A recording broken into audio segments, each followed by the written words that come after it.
niziza mu Rwanda kugira ngo zize gukinira hano shampiyona ariko amakuru y'utse avuga muri iki gitondo ngo hari imwe ishobora kutaza Iberi. Iyo ni iyihe? No kubera iki? Yego nibyo byamaze kwemezwa ko amakipe agera kuri atatu yo mu gihugu cya Sudan. Ubwo turakotinga Federation y'umupira w'amaguru mu Rwanda Ferwafa ndetse na Rwanda Premier League bavuga ko ikipe ya El Merreikh, ikipe ya Al Ahly Wad Madani ndetse n'ikipe ya Al Ahly zose zamaze kwemererwa gukina muri shampiyona y'iwacu mu Rwanda Rwanda Premier League. Ariko muri iki gitondo tubyutse tubona amakuru ava mu gihugu cya Sudani, kikaba ari igitangazamakuru n'ubundi ikipe ya Al Ahly Wad Madani cyanditse ko byanze kuri ikipe ya Wad Madani cyangwa se bishoboka ko itakitabira iyi shampiyona Rwanda Premier League. Na confirmation turabona wenda y'inzego bireba yaba Ferwafa ndetse na Rwanda Premier League, ariko amakuru avi wabo yo arahamya ko rwose iyi kipe wenda yaba yarafashe umwanzuro wo kureba ikindi gihugu yakinamo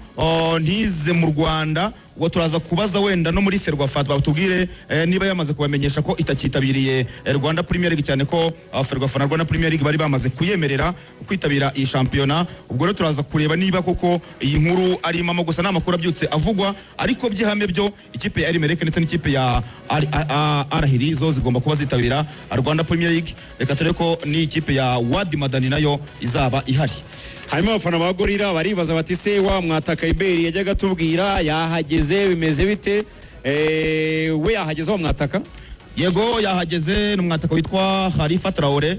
Ejo Axel yahoze ankosora nubwo wenda bitanshimishije cyane, ariko yarankosora yavuga ko bavuga Khalifa, yaravuze Khalifa, ariko n'umwataka mwiza cyane. Axel ashyiramo icyarabo.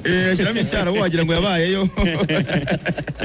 N'umwataka mwiza ngira ngo ni umusore uturutse mu gihugu cya Mali, akaba aje gukinira ikipe ya Gorilla. Rwose yamaze no kwisinyira amasezerano y'umwaka umwe. Ubona ko muri iyi minsi ikipe ya Gorilla ya Yusuf Haji, perezida wa Rwanda Premier League, ntabwo ari kuzanamo abanyamahanga benshi, yewe n'abazanyemo n'umwaka umwe abasinyisha. Uyu musore yamaze kwisinyira ari mu gihugu cy'iwabo muri Mali, rwose yasinyiye online. Ejo twahoze dusoma itike y'indege igomba kumuhagurutsa ku kibuga cy'indege cy'iwabo mu gihugu cya Mali agaca Addis Abeba mu gihugu cya Ethiopia. Hanyuma rero byaje kurangira ageze i Kigali, ngira ngo yahageze masaha y'isa 5. Agomba guhita atangira rero imyitozo. Ubwo umutoza Arekirasa, umutoza mukuru kuri Rugaju kuko n'umutoza umwungirije, babongera umukinnyi mwiza wa muntu we nyene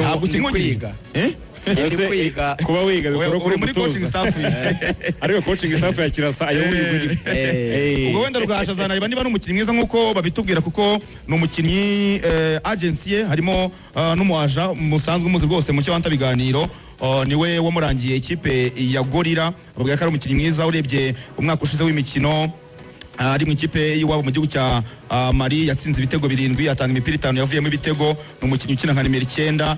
Muri minsi ubona ko ikipe ya Gorilla Ruvuyanga bafite abakinnyi benshi kuri poste zigiye zitandukanye, ariko ntabwo bafite typical striker cyangwa se umwataka ukina nka nimero 9. Nyuma yuko uyu Murundi Landry bitakunze ko agaruka muri ikipe, ntabwo tuzi ibibazo yagize. Bari bakeneye rero nimero 9 wenda uza kubatsindira ibitego kugira ngo ikipe ikomeze kwitwara neza. Ubwo Khalifa Traoré tumwakire muri Rwanda Premier League, turebe niba ari umwataka mwiza nkuko babitubwiye. Icyo waruvuze cyo Gorilla yabaraga rutayizamu mu buryo bugaragara. Axel n'iminsi imwe Gorilla wasangaga rwose ifashe umusore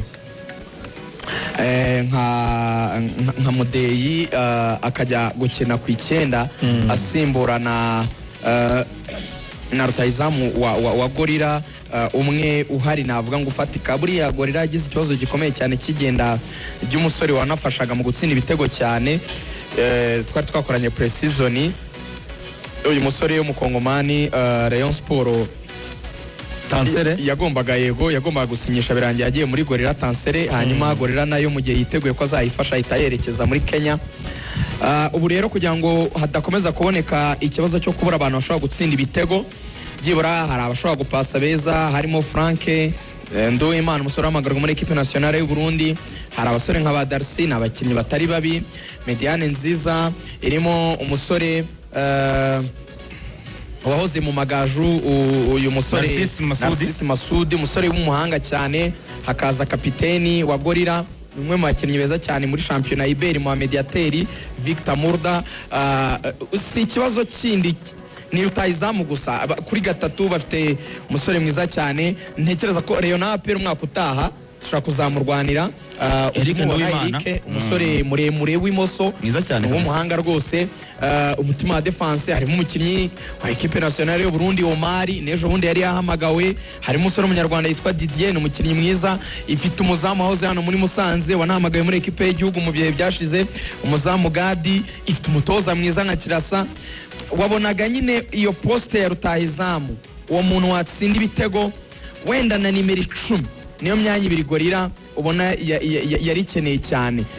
Rero babanje gukemura icya rutahizamu, wenda mu kwa mbere bashobora no gushaka uburyo bagashaka n'umukinnyi wakinisha abandi cyangwa se nimero 10 playmaker. Ibaye imubonye ifite na rutahizamu akaba mwiza nk'uko Ebera bivuga rwose, Gorira yaba ari ikipe yuzuye cyane.